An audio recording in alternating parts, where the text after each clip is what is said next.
Alright guys, check it out, the 2022 KTM 300 XCW Ursberg Rodeo Edition.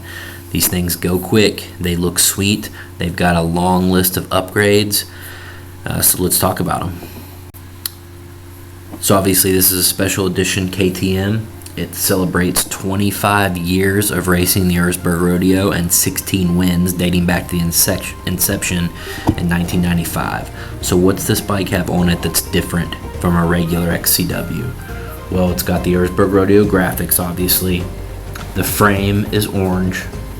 It's got the factory wheels, the KTM factory wheels with the anodized hubs. The Metzler 6 Days Extreme soft tire setup.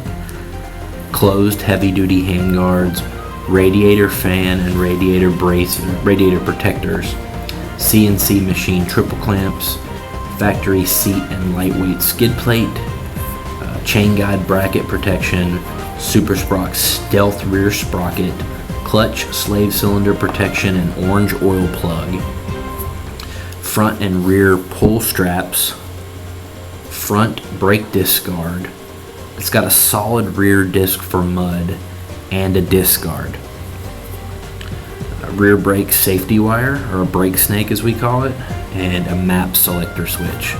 So this is the trickiest off-road two-stroke you're going to get from KTM, guys. It's just absolutely sweet. I really dig it. The gold, the topographical design, it's absolutely amazing looking. So yeah, if you're interested in one of these, I don't think there's any available left this year, but we can get you one held for next year. So just email sales@aomc.mx and we'll get you hooked up. Thanks so much for watching, and don't forget to like and subscribe. We'll see you in the next one.